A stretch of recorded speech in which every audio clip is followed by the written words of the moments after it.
I'm extremely proud to know these two young journalists who are doing a very, very impressive job with independent media. And since I come from the world of media myself, along with activism and law, I think it gives me great pride that young people are doing such a wonderful job.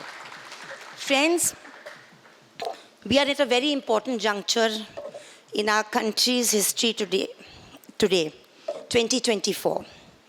And I'd like to personally, from outside Tamil Nadu, though I've always identified greatly with the South, greatly with the Dravidian movement.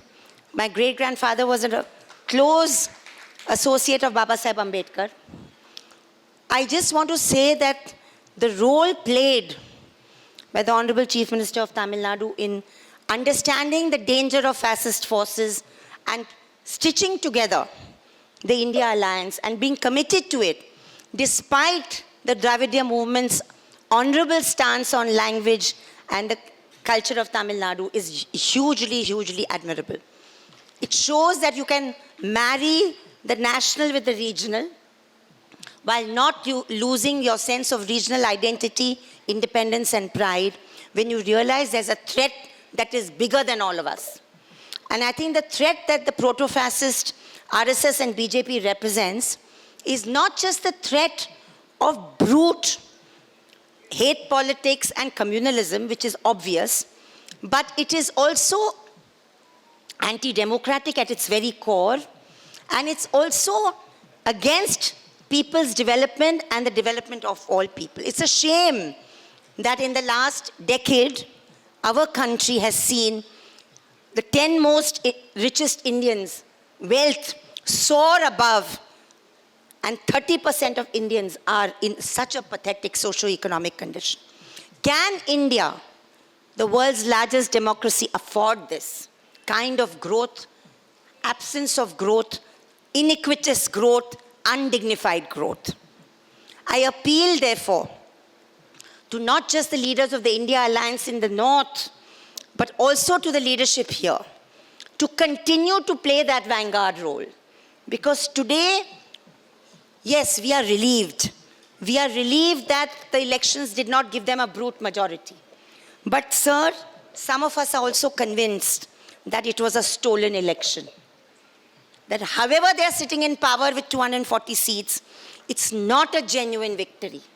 And we urge you to look at that issue. I'll be presenting you at the end of my speech with this report, the Vote for Democracy report, which Sri Parakala Prabhakar has already spoken about in Chennai. But before that, I just want to remind this august audience, because I'll just take a few minutes, I know many, many speakers are coming, that let's not forget, even if one leaves aside 2014, let's not forget that 2019 elections were also won through complete abdication by the Election Commission of India. There was unequal money, the kind of money that the Bharatiya Janata Party and RSS had, the kind of hate speech that was generated.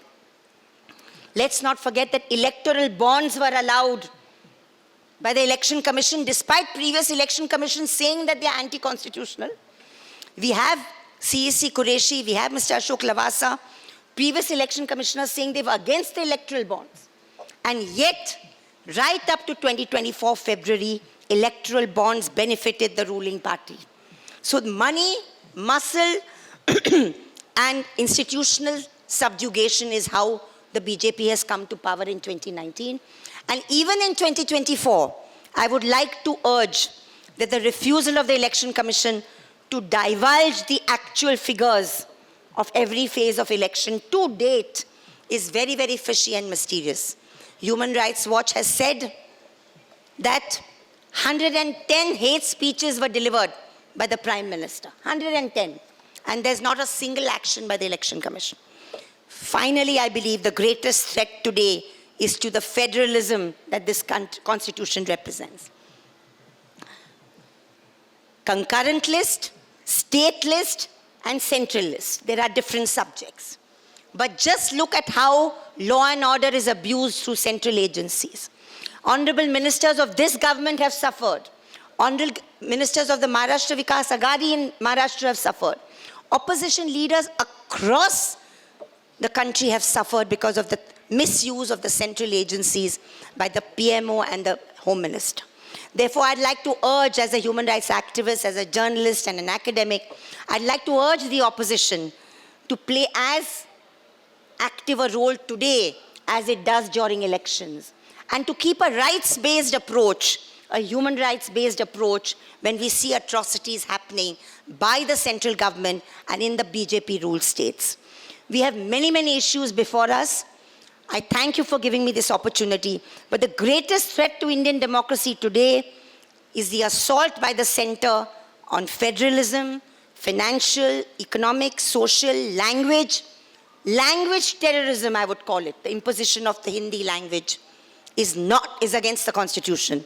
And I think most importantly, whether it's the GST tax or so many taxes, Tamil Nadu has been raising a voice, Karnataka has been raising a voice, Kerala has been raising a voice, the misuse of the governor's position, which is a constitutional position. All these are very, very crucial issues. But beyond that and above that is the institutional autonomy of the Election Commission and the judiciary that the opposition needs to speak about. And I urge that this leadership of the DMK, Mr. Udhayanidhi Stalin, who has inspired us, continues to play a vanguard role in the India opposition and speak up even when the general elections are over. Because let's not forget, Jammu and Kashmir elections are coming up. And I still recall that among the brave state leaders who spoke against the abrogation of 370 was Mr. Stalin, the Honorable Chief Minister of Tamil Nadu. We have been looking at this. We have been watching it. How many state chief ministers have the courage to stand up on pure constitutional issues? And just because it's JNK, many people keep quiet. But it's a question of principle. It's a question of federal autonomy. It's a question of constitutionalism. And therefore, I really would like to urge, with a lot of hope from the south of the country, that we get the leadership, even after election time, from the DMK to push the India Alliance to take principled stands. Thank you very, very much for having me here. I do not want to take more time because I'm very keen to hear the other speakers.